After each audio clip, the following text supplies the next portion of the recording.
to be able to present the I Can Award. But first, I have to take you to the place. South of the border in Mexico, on the northwest coast of Mexico, about 6 hours south of Tucson, Arizona, to a city called Guaymas, Sonora. Guaymas has a population of about 150,000 people. It has a barrio called Fatima, where the poorest of the poor live.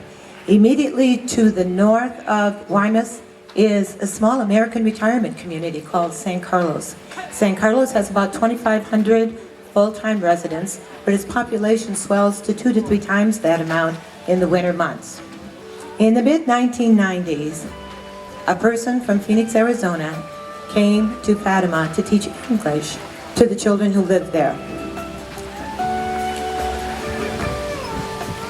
One day he received a knock on his door. There were 3 children there. They wanted money because they said they were hungry and they needed to buy food.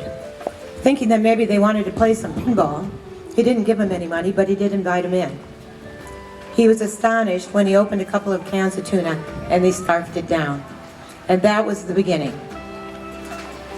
In later years, the young English teacher became a struggling musician in Mexico, playing for the folks in San Carlos.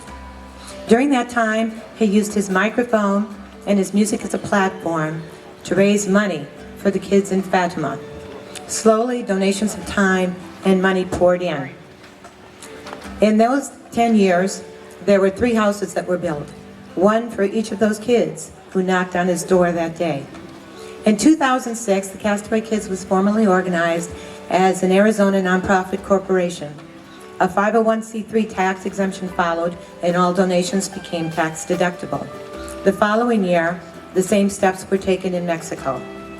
House number 4 went to a woman who was cooking dinner one night for her 4 children when her cardboard shack caught on fire from the open-air campfire. House number 5 went to a family who lost everything in a flood and a subsequent mudslide in Fatima. The Castaway Kids then branched out with other projects. There was a park that was built in Fatima. It was furnished with playground equipment from the U.S. of the type that these kids had never seen before. There was also a community center that was built, and we taught the women how to do arts and crafts and sewing, and more importantly, how to market those things so that they could earn extra money for their families. In 2009, the Castaway Kids faced one of the most serious challenges when Tropical Storm Jimena dropped massive amounts of rain on the area in a very short period of time. There was pure devastation. The Castaway Kids provided emergency food, water, and medical care. That year, the Castaway Kids constructed and completed 44 houses for those families displaced by Tropical Storm Jimena. But perhaps the recipient's greatest contribution to the Castaway Kids came in the area of education. One of the boys that knocked on his door that fateful day was named Juan. Juan was young at the time and had dropped out of school, saying that he needed to earn money to support his family. Juan became a bag boy in Guaymas, bagging groceries.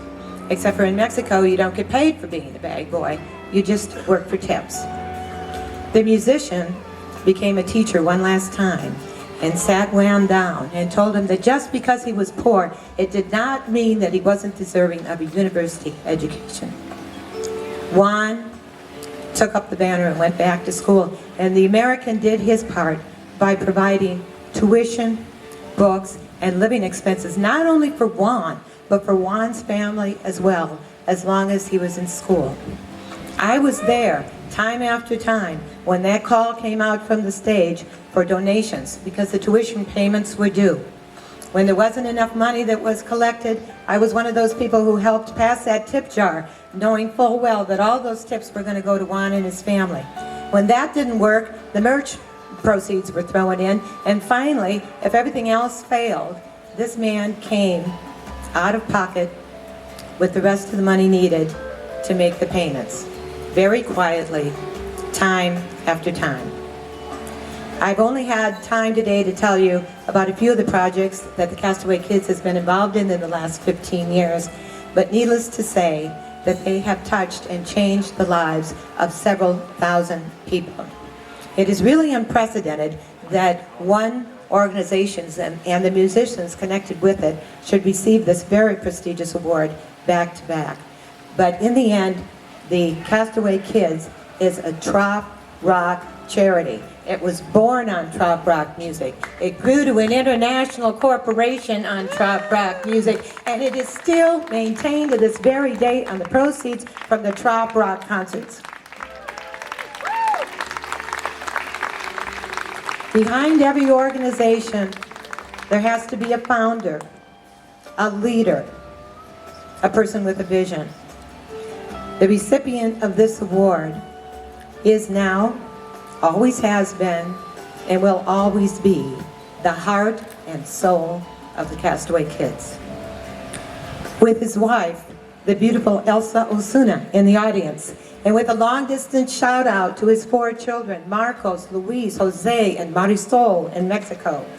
It is my honor and privilege to present to you today the 2012 I Can Award winner, Mr. Mark Mulligan.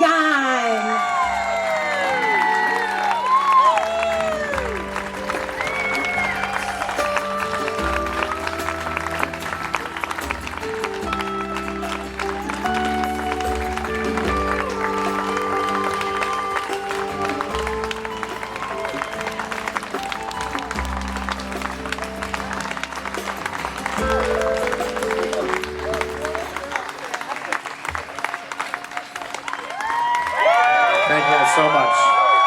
And thank you, Susan Schauf. She's been up here talking about me, but the truth is the Castaway Kids never really even started as Castaway Kids. It was just me with a Frisbee and a couple of friends. But I do want to thank Susan. She's just a typical Castaway Kid volunteer who really took it to the next level. She's the one who took it, made it a 501c3. She donated all her time, and that really is what got the Castaway Kids rolling. So give Susan a big round of applause. Thank you, Susan. And also in this crowd, the winner of last year's I Can Award, I'll tell you just another example. Sam Rainwater, where is he? There he is over there. You know that Sam this entire time, while I've been bouncing around having kids, Sam this entire time has been taking all of his CD sales, 100% of them, and not only donating the 100% of his sales, but matching that with another donation. And Sam has raised, I can't even tell you, I think over $50,000 or so for charity. So give Sam a big round of applause, because this award is just as much about him, Susan, and all the volunteers.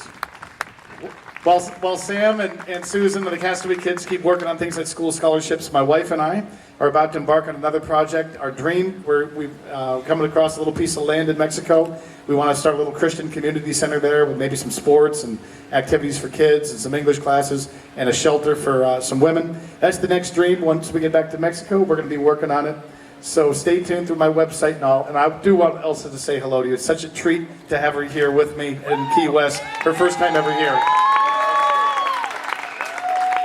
Just one thing, guys. I feel so proud of him. Thanks, God. Thank you, guys. God bless you. We love you.